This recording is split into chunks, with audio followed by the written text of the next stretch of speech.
মুহাম্মদ ইউনূসের নেতৃত্বাধীন অন্তর্বর্তীকালীন সরকারে যুক্ত হচ্ছেন নতুন 4 জন উপদেষ্টা। শুক্রবার বিকেল 4টায় বঙ্গভবনে তাদের শপথ পাঠ করাবেন রাষ্ট্রপতি মো. শাহাবুদ্দিন। বৃহস্পতিবার বিকেলে রাষ্ট্রপতির প্রেস উইং বিষয়টি নিশ্চিত করেছে।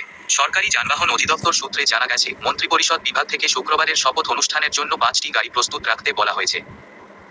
নতুন 4 উপদেষ্টা হলেন প্রধান উপদেষ্টার বিশেষ সহকারী ও সাবেক মন্ত্রিপরিষদ সচিব আলী ইমাম মজুমদার, অর্থনীতিবিদ ওয়াহিদ উদ্দিন মাহমুদ, সাবেক সেনা কর্মকর্তা জাহাঙ্গীর আলম চৌধুরী ও সাবেক সচিব মুহাম্মদ ফাউজুল কবির খান। মন্ত্রিপরিষদ বিভাগের কর্মকর্তারা জানান, সরকারের নির্দেশনা পাওয়ার পর নতুন উপদেষ্টাদের শপথ অনুষ্ঠানের জন্য প্রস্তুতি নিতে শুরু করেছেন তারা। গত 8 আগস্ট রাতে গঠিত হয় 17 সদস্যের দেশের বহুল আলোচিত অন্তর্বর্তীকালীন সরকার। এই সরকারের প্রধান উপদেষ্টা হিসেবে শপথ নেন মুহাম্মদ ইউনূস। বঙ্গভবনের দরবার হলে তাকে শপথ বাক্য পাঠ করান রাষ্ট্রপতি মো. শাহাবুদ্দিন। এ সময় আরও 13 জন উপদেষ্টা রাষ্ট্রপতির কাছে শপথ গ্রহণ করেন। পরবর্তীতে 11 ও 13 আগস্ট আরও 3 জন উপদেষ্টা শপথ নেন।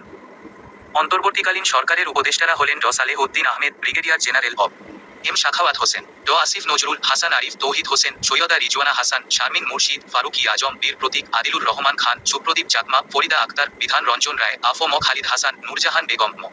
নাহিদ ইসলাম ও আসিফ মাহমুদ সজীব ভুইয়া। নতুন 4 জন উপদেষ্টা শপথ নিলে অন্তর্বর্তীকালীন সরকারের উপদেষ্টা পরিষদের সদস্য সংখ্যা হবে 21।